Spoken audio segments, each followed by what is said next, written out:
1440p gaming has been getting more and more popular as of late, but on the AMD side of things, there hasn't really been anything to cater for it, with the stack seeming pretty lackluster, with just 3 models, the 7600, 7900 XT and 7900 XTX. But today that's all about to change, with the release of the 7800 XT and 7700 XT. But before we get into that, here's a quick word from this video sponsor. Hello mate, you alright? Yeah, just got all the bits for my banging new gaming PC. Just got to put it together. It's going to be so much better than yours. Oh, right. What did you get then? The latest Intel 12th gen processor, a feature-packed motherboard, and 32 gig of DDR4 memory. See? Miles ahead of yours. You realise that board needs DDR5 memory, don't you? Don't tell me you went and bought the wrong stuff. DDR4 is so 2014. I can't believe you was that stupid. What? No, you're joking.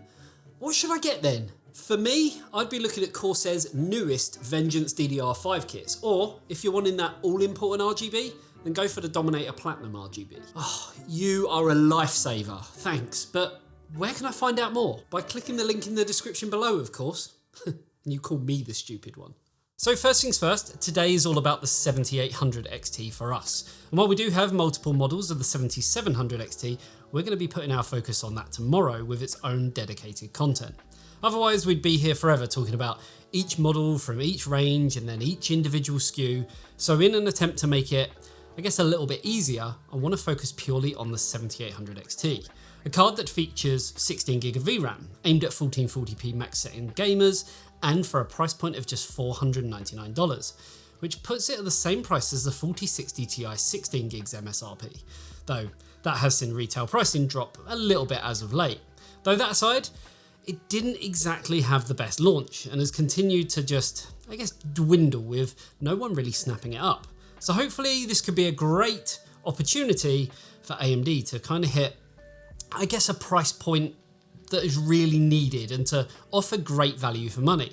Something that both Team Red and Team Green seem to just maybe have been missing the mark on a little bit lately. So what do we get from the 7800 XT? 3,840 shading units, 240 texture mapping units, 96 ROPs, 60 compute units, 60 RT cores, and 64 MB of L3 cache.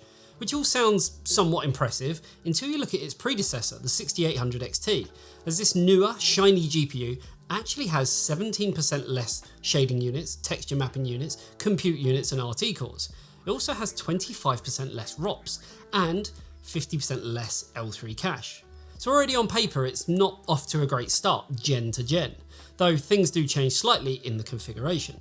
While it harnesses the same 16 gig of GDDR6 on a 256-bit memory interface, the bandwidth has been increased to 620 gigabytes per second, which puts it 21% ahead of the 6800 XT and 23% ahead of both the RTX 4070 and 4070 Ti. But as we've seen in every major launch, numbers don't necessarily equate to extra performance, and it's more down to the architecture and how games are able to harness the power and potential of it. So I guess I'll reserve judgment until we've seen exactly how it performs. Now, another area that has been focused on, as you'd expect, is efficiency, with the 7800 XT coming in with a TDP of just 263 watts, which is a reduction from the 300 watts on the 6800 XT, though it is quite a stark difference from the 200 watt TDP of the RTX 4070. Now, we do actually have 2 models here today, with a third on the way from Gigabyte, but shipping problems and things like that have meant that, well, it didn't arrive in time. But we will have a full written review of that over on eTeknix.com, so definitely make sure you check that out. And as I mentioned, we do have the 7700 XT launching today, but we're going to be putting our video content out on that the day after this one. Now, in terms of the Gigabyte card, if you do want to see a video on it, let us know in the comment section below. Maybe we'll do something to, go through the cooler and stuff like that. But for me, the 7800 XT, the 2 that we have here, these are the kind of more important cards of the 2 when you're looking at sort of the 7700 XT. So yeah, back to what we've got here. Now, obviously looking at 2 pretty identical cards would be futile, as they will all perform within a margin of kind of each other. So instead, we'll be putting our focus on a single card in terms of our big benchmark of games, while also looking at the cooling and power potential of each individual card, as that really is where the biggest differences can be found along with their design. So before we talk about each individual card, let's get into the performance of the 7800 XT as a whole. And to do that, we threw the XFX MERC 319 card onto our GPU test bench, consisting of an Intel Core i9 12900K on an Asus Maximus Z690 Hero motherboard with 32GB of Patriot Viper 6200MHz dual channel memory. All testing was performed on Windows 11, and along with various synthetic benchmarks, we also tested 15 games in total. We'll be taking a look at all resolutions today, including ray tracing performance and how things compare overall. And of course, looking at value for money to see how things line up. So let's get into those glorious benchmarks. Kicking things off with some synthetics, and in Timespy Extreme we see a small 4% uplift from the 6800 XT to the 7800 XT, in both the overall score and graphics score. So not off to the best start here. Then in Port Royal we start to see some better numbers, with the 7800 XT coming in 19% faster than the 6800 XT and also ahead of the 6900 XT, while also rivaling the 6950 XT. As expected, NVIDIA's RTX 4070 has it beat here, but only by 4%, so this could end up being quite an interesting one. So moving over to gaming and starting things off with a Plague Tale Requiem, and at 1080p things are off to a pretty good start, coming in slightly faster than the 6900 XT from last generation and sitting just behind the 6950 XT RDNA 2 flagship. What's the most interesting is that the RTX 4070, which comes in $100 more expensive, is only 3% better at this resolution. 1440p sees the 7800 XT coming in slightly stronger, though only by 2%, which is nothing really, but considering the price disparity between the 7800 XT and RTX 4070, this is pretty impressive stuff, and also a nice 10% uplift from the previous generation. For those wanting to play at 4K, it misses the magical 60 FPS mark ever so slightly, but still sees stronger performance than the competition in the form of the RTX 4070, and manages a 12% uplift generation to generation, so I guess things are off to a good start. As we move on to Call of Duty, it's very clear to see that AMD are extremely well favoured, and here the 7800 XT does very well, sitting above both the 6950 XT from last generation by 11%, as well as the RTX 4070 Ti by 9%, so some very strong performance here. As we move up to 1440p, things start shaping up quite nicely, as it still sits ahead of the 6950 XT and a staggering 39% ahead of the RTX 4070. But more interestingly, it comes in again 10% ahead of the 4070 Ti, a card that comes in a whopping 60% more expensive. Then at 4K, the 7800 XT continues to impress by pushing ahead of the RTX 4070 by 42% and sits 7% ahead of the much more expensive 4070 Ti, while also showing a 29% generational uplift from the 6800 XT. Switching over to control at 1080p, and the generational uplift from the 6800 XT isn't as large at just 9%, but it's still welcomed as it also sees the same 9% lead over the RTX 4070, which is pretty stark considering the price difference between the two cards, though I guess neither of them are aimed at 1080p gaming anyway. The uplift increases slightly at 1440p, now to 11% over the 6800 XT, and again comes in with the same lead over the more expensive RTX 4070, which is now looking seemingly average thanks to the newest GPU from AMD. Then at 4K, albeit by a margin of error, the 7800 XT manages to hit the realm of 4K 60 gaming at 59 frames per second, which is a healthy 13% uplift from its RDNA 2 counterpart, a card that launched with a $150 extra price premium. Again, the RTX 4070 trails behind by the same margin, showing that the 7800 XT actually seems pretty impressive overall. Moving on to Cyberpunk, which is a pretty intensive game, and the 7800 XT fares extremely well at 1080p, though it's pretty evident to see that bottlenecking occurs on the likes of the RTX 4080, which shimmies down our chart. So really, the data at this resolution doesn't really show much. 1440p shows a slightly different story, and it's still good news for the 7800 XT, which sits evenly matched with the 4070 Ti, though with better 1% lows as well as commanding a 21% lead ahead of the RTX 4070 and a healthy 18% increase in performance from last generation's 6800 XT.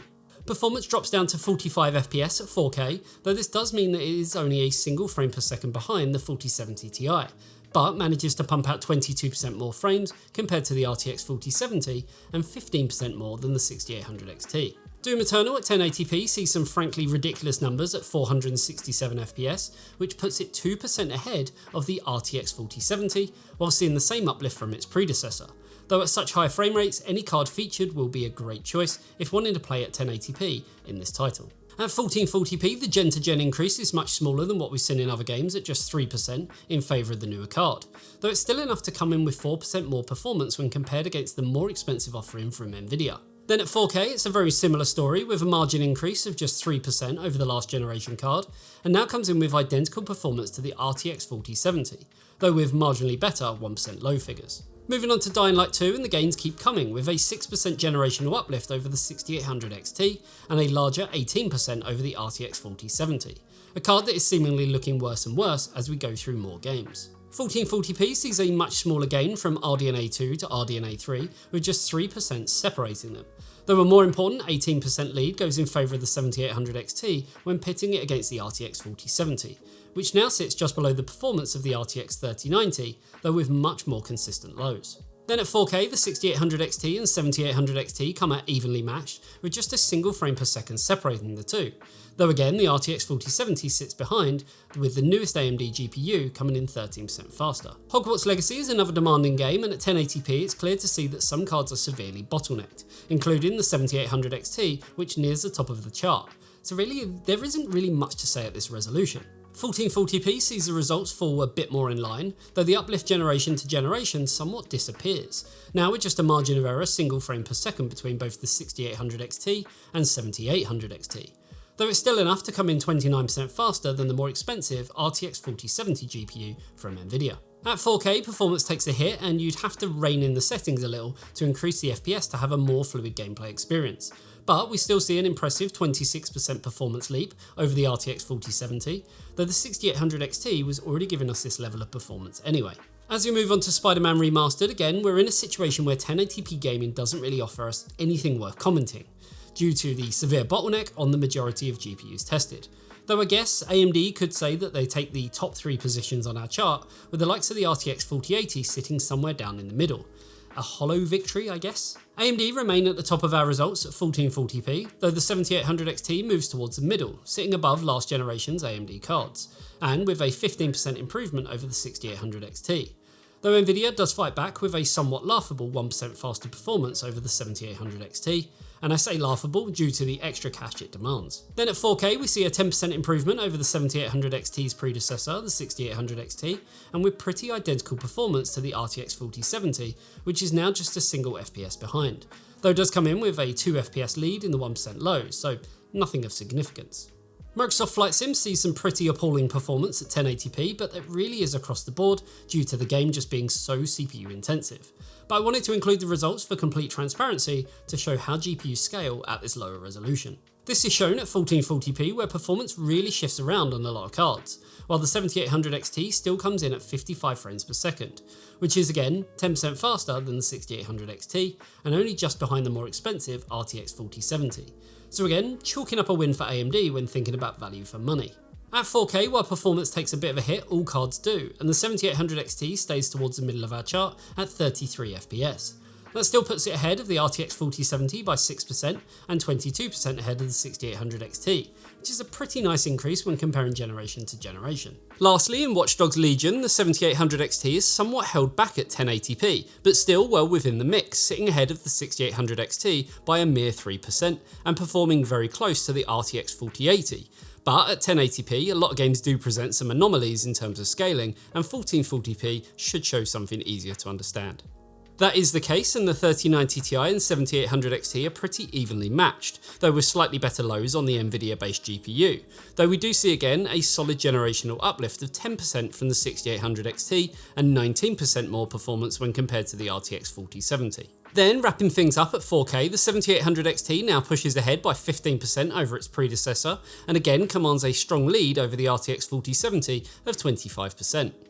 So as always, a lot of data to go through and break down to make it easy to understand. The easiest way to do that is to look at the overall averages, and it's here at 1080p where the 7800 XT is starting to look very impressive, as it rivals the likes of the RTX 3080 and 3090, which both come in much more expensive at launch. But it's not all great, as at 1080p it does look a little disappointing when compared to its predecessor, the 6800 XT, where the newer RDNA 3 card only comes in 3% faster. Though I'm hoping that bottlenecks at 1080p is the main reason why this isn't as great as it should be. And it's not. At 1440p, which is where AMD are positioning this card, it's just fantastically average. Compared to the 6800 XT, the newer GPU gives us just a 5% increase in performance. And for me, that just isn't enough. Even if the 6800 XT did launch for $649 and this is $150 cheaper. Because the fact of the matter is that the 6800 XT is no longer at that price and can be bought right now, brand new, on Amazon for $509. So even with that and the 7800 XT coming out with more performance, the gap in terms of value for money and generational uplift just, well, frankly sucks. Though the one saving grace is that it's just made the RTX 4070 look even worse for its money, and we'll be taking a look at cost per frame shortly. Before that, 4K shows a very similar story, though the 7800 XT does come in 5% faster than the 6800 XT, and again further pushes the RTX 4070 down as the 7800 XT comes in 9% faster and for a cheaper price. So I want to give some screen time to the different 7800 XT models that I have here, which are as mentioned, the XFX MERC 319 and the Sapphire NITRO Plus, which for the record, both will be above the MSRP of $499, with the XFX coming in at $520, while the Sapphire will be closer to the $550 mark, which honestly I'm fine with paying extra for these types of models, as they do offer a far superior job over an AMD NBA card, which are pretty starved of air due to that enclosed backplate. So for another up to say 10% extra cost, the cooling performance and acoustics are worth it alone. So first things first, in typical MERC 319 fashion, we have a very large card and something we've grown to expect from that particular lineup, coming in at 335mm long, 116mm high, 56mm thick, and weighing in at 1,665 grams. So not the heaviest GPU we've seen, but it's certainly on the upper end of the scale. Beyond the size, it's a nice design that looks kind of more professional than gamery, with its triple fan design that breaks the mold a little with varying sizes, as the outer fans are 100mm while the middle fan is slightly smaller at 90mm, but all incorporate 13 blades and utilise fan stop technology once the card's temperature drops below 50 degrees C. In terms of the shroud, it's nice and, well, quite simplistic in the grand scheme of things, with the only part that kind of puts me off is the stickers in the middle of the fans, which I have made my thoughts on kind of pretty clear on before, but for something you're unlikely to see, I guess it's not exactly a deal breaker. The side you will see is the backplate, and this is thick, I mean really thick, at 2.4mm, meaning that it's around double what you'd expect from a conventional backplate and is made from die-cast aluminium, and definitely has a kind of industrial look and feel to it, which serves a purpose, as along with the thermal pads on the rear of the PCB, it does actually act as a heat spreader and isn't just, you know, for show. For the I/O, we have 3 DisplayPort connectors and a single HDMI, along with plenty of ventilation for heat to escape from. Now when we drill down a little further, the PCB is large, especially by today's standards, and the influx of small PCB designs from Team Green, but AMD have kept things much larger, though layout wise, things are actually pretty well segmented. We have 2 8-pin power connectors in the top right, which help to power the 15 digital PWM power phases, which are split between 8 for the GPU core, 2 for the memory, and the other 5 for the SoC and I/O. XFX have kept with a nickel-plated vapor chamber cooler that draws heat directly away from the GPU core and into the 5 6mm heat pipes that span the whole of the large heatsink, while the GDDR6 modules make contact with an aluminium cooling plate to keep each part of the GPU temperature-wise independent from each other. There's also a large amount of thermal pads on the card covering various components, including the phases, the memory, and circuitry on the rear of the card to help dissipate heat and provide the very best temperatures. What this all means is that during a run of F1, the GPU temperature stayed at a very comfortable 57 degrees max, but stayed mainly around 55 degrees, while the memory junction came in with a max temperature of 76 degrees and a GPU hotspot of 78 degrees. The core clock did max out around 2750 MHz, but spent most of the run around the 2680 MHz mark. The whole run never saw the fans increase much above 1600 RPM, meaning that the card remained virtually silent throughout, all while pulling 275 watts of power, so pretty impressive overall. The next card up is the Sapphire NITRO Plus, which I've been a big fan of since its inception, as it honestly looks like a card that was thought up in Apple's offices. I mean, it's clean, it's big, and it just works. Now, I'd even be as bold to say it's one of the nicest looking cards on the planet. And that's not just in regards to the design, but the build quality as well. I mean, it feels solid, and that's reflected in the weight, coming in at 1,830 grams. and it's fairly big too, 320mm long, 134mm high, and 62mm thick, meaning that it will take up 3 slots inside your case, so definitely check that out first if you're looking at buying one. Now in terms of the design, it actually has a severe lack of branding on the front, with just a single logo in the middle of the centre fan. But I like that. It keeps things clean and simple, and it's just, I guess, enough to break up the smooth gunmetal grey shroud and the black angled hybrid fan blades. Beyond the front, the only splash of colour is along the top through the way of a large RGB light bar, with again, simple branding. There's a Sapphire logo down one end and a Radeon logo down the other. And again, it's kind of hard not to like it. It's not too in your face, but is enough to know which brand of GPU it is. And of course the RGB, if you want, can always be controlled or turned off.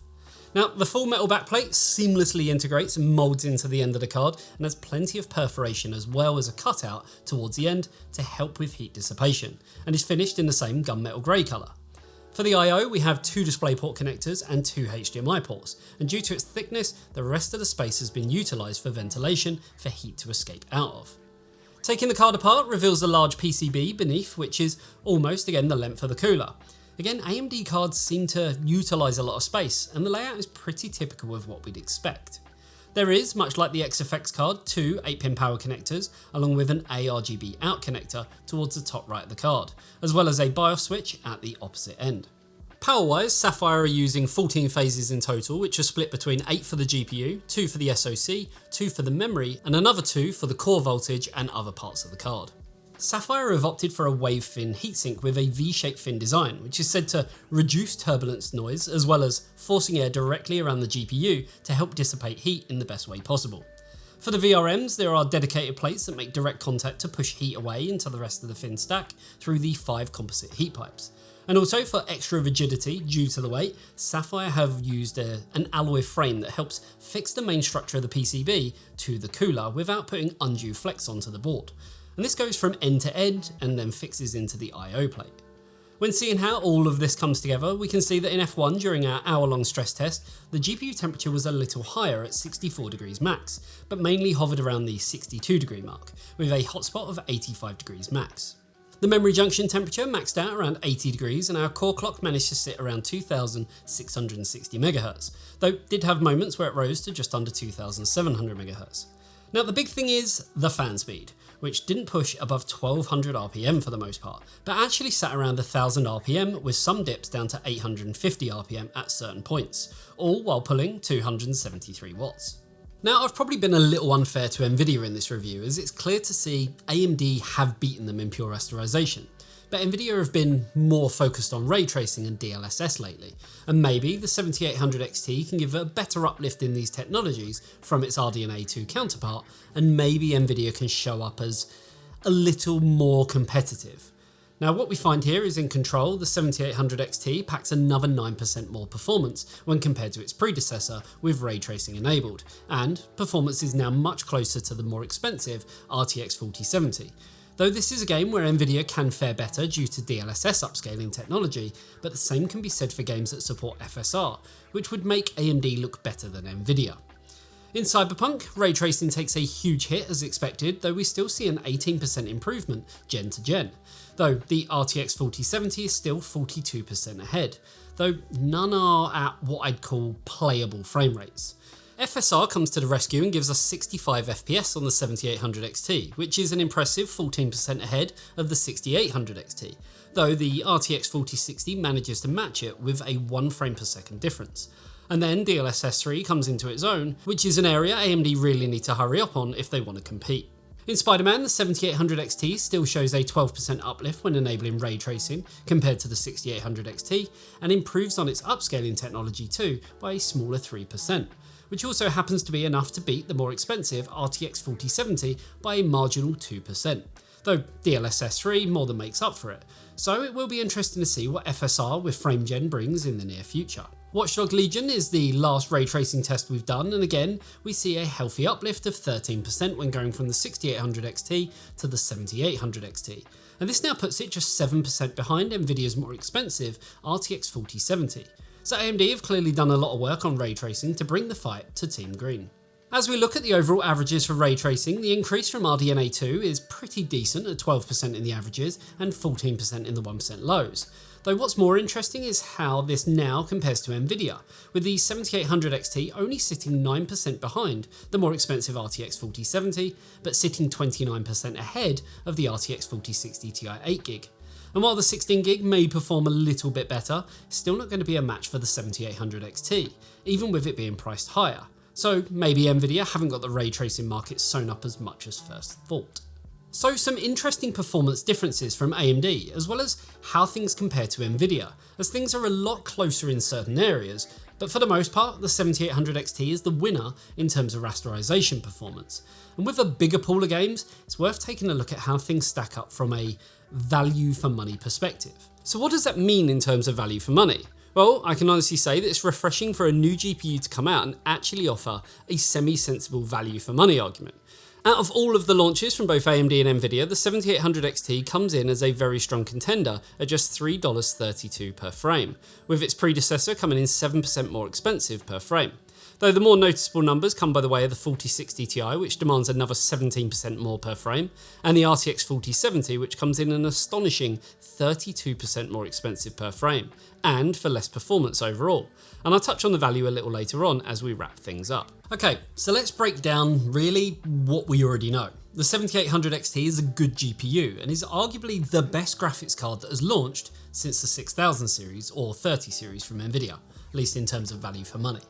It did seem with the likes of the 7900 XT, RX 7600 and the whole of the NVIDIA 40 series lineup that both brands had lost touch a little with what consumers wanted, but it does feel like the 7800 XT has kind of clawed things back a bit for them.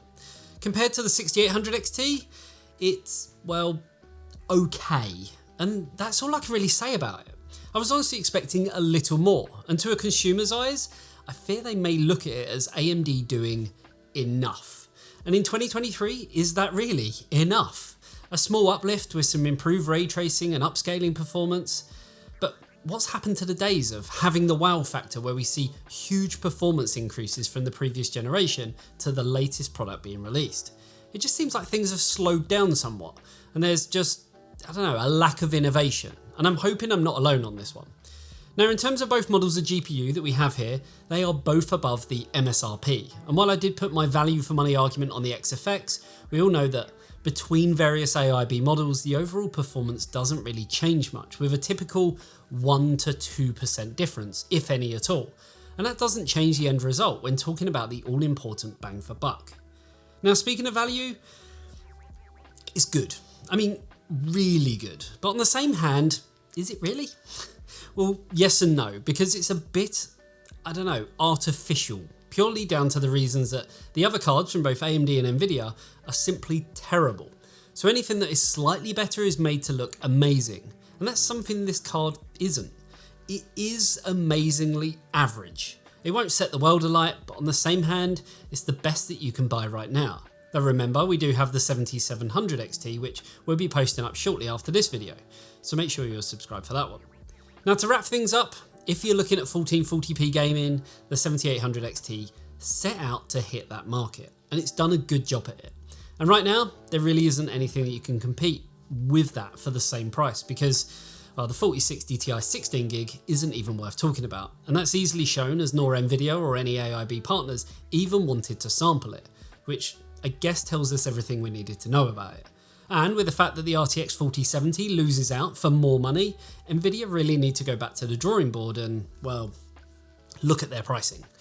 If you have got $500 and want the best, then the 7800 XT is the way to go. And both models we looked at today are great examples of what you can get, albeit for a little more money. But for the cooling performance alone, I don't think it's a bad choice at all. Though I do personally wish that the Sapphire card had a slightly higher fan speed, which in turn would give slightly lower temperatures and still actually remain silent. But I don't know, that's just me being picky and trying to find fault with anything here today. So there we have it. Hopefully you enjoyed the video. If you did, a like and a sub to the channel would be amazing. And if you love what we do, you can help support us over on Patreon, where you get access to a whole host of amazing goodies, including behind the scenes content, exclusive game nights, monthly live streams, access to a ton of our testing data, and much, much more. The link for all that great stuff is, as always, down below. Thanks for tuning in. I'll see you in the next one. See you later, guys. Bye-bye.